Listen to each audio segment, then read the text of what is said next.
Ipinagpatuloy na ng mga hunters ang paglalakad sa loob ng panibagong entrance na kanilang nakita. Mas marami kasi ang naging boto ng mga gustong magpatuloy pa sa loob ng dungeon dahil sa boto ni Jinwoo. Bago ang lahat ay baka pwedeng paki-like ang ating video at paki-subscribe ang ating page upang makagawa pa tayo ng marami.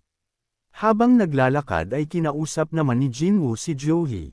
Siya ay humingi ng tawad sapagkat dahil sa kanyang boto ay napilitan na lamang magpatuloy pa ito.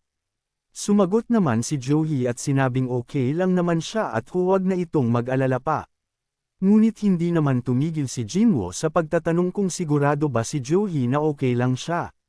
At dito na sumagot si Joe at sinabing hindi siya okay. Nagalit si Joe kay Jinwoo kasi pinili pa din itong magpatuloy kahit halos mamatay na ito sa mga natamo niyang sugat sa kanilang raid.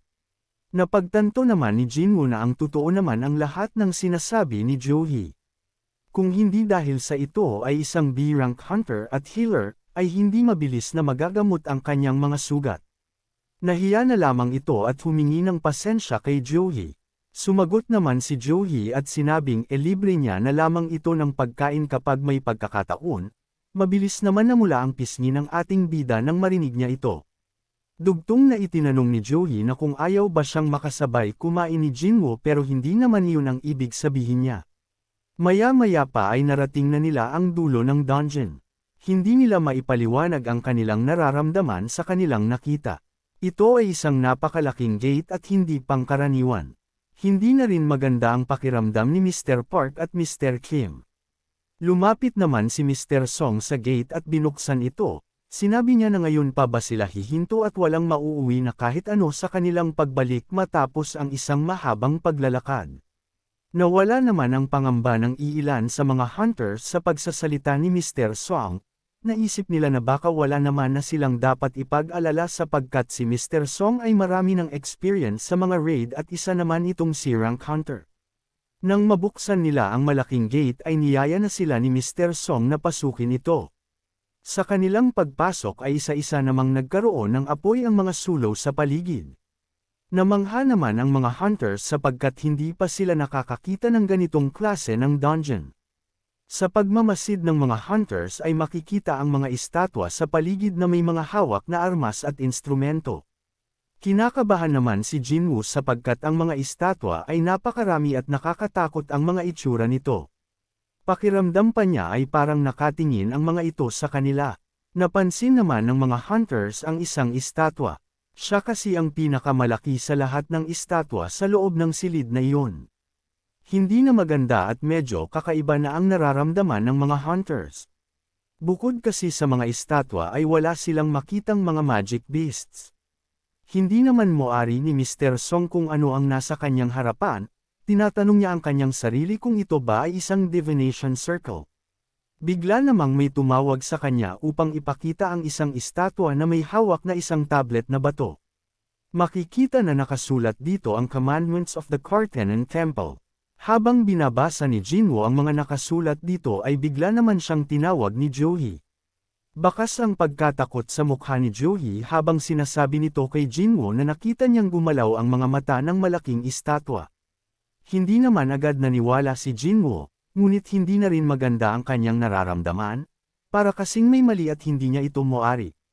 Habang patuloy naman sa pagbabasa si Mr. Song ay nagulat ang lahat sapagkat bigla na lamang nagsara ang malaking gate kung saan sila pumasok. Kinakabahan na ang mga hunters.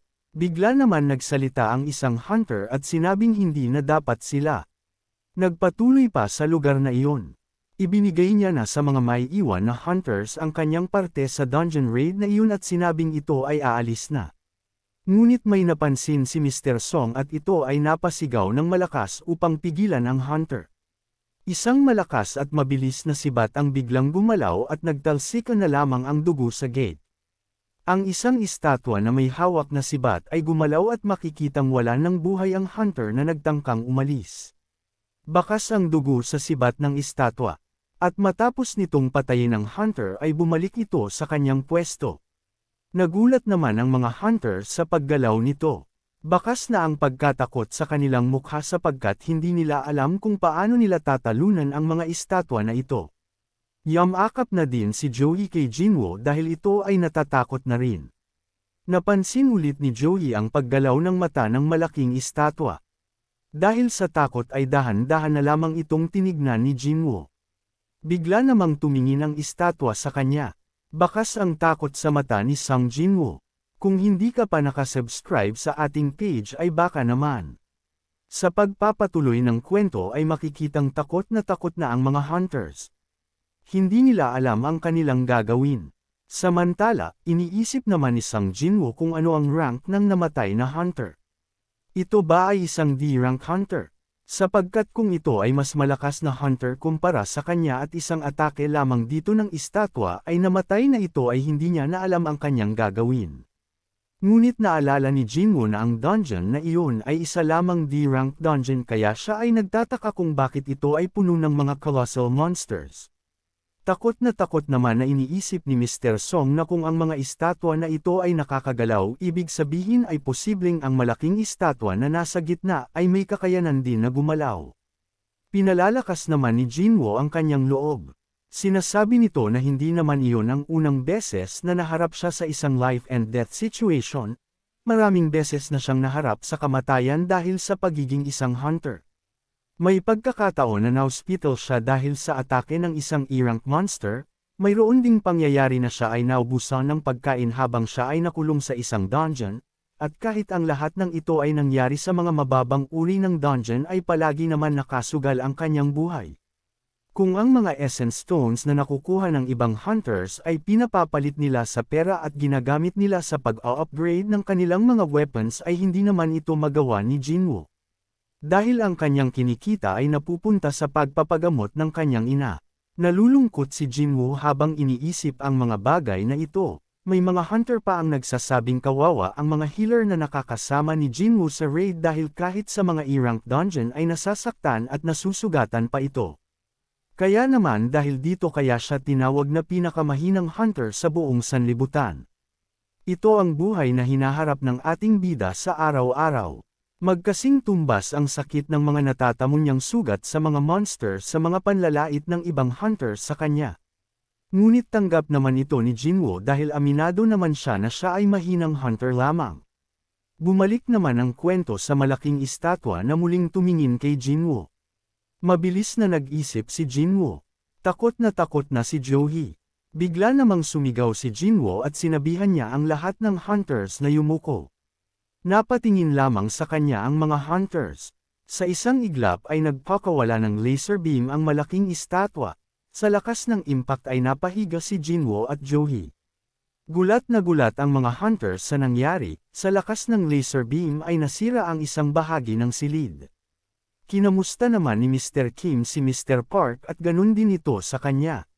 Sinabi ni Mr. Park kay Mr. Kim na kung hindi dahil sa pagsigaw ni Jinwoo ay baka patay na silang lahat. Nag-aalala naman si Jinwoo kay Joey.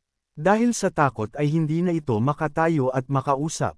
Binalaan naman ni Mr. Song ang lahat na huwag nang umalis sa kanilang mga pwesto at baka pag umalis ang mga ito ay muling umatake ang malaking estatwa.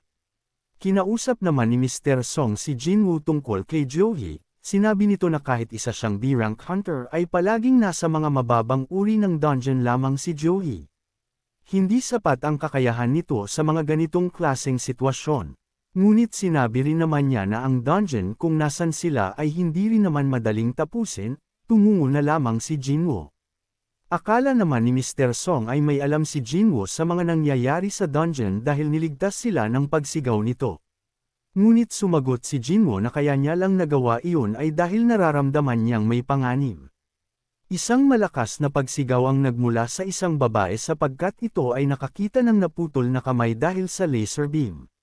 Napansin naman ni Jinwoo ang kamay ni Mr. Song. Nag-aalala siya para dito. Ngunit sumagot naman ito na huwag nang mag-alala at tulungan na lamang siya lagyan ng bandage ang kamay nito.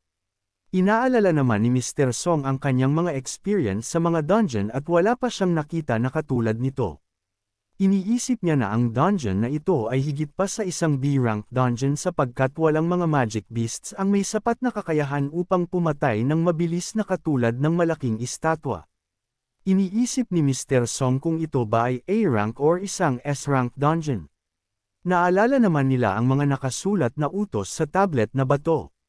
Napagtanto naman ni Jinwoo na baka ang tinutukoy na Panginoon sa tablet ay ang malaking estatwa.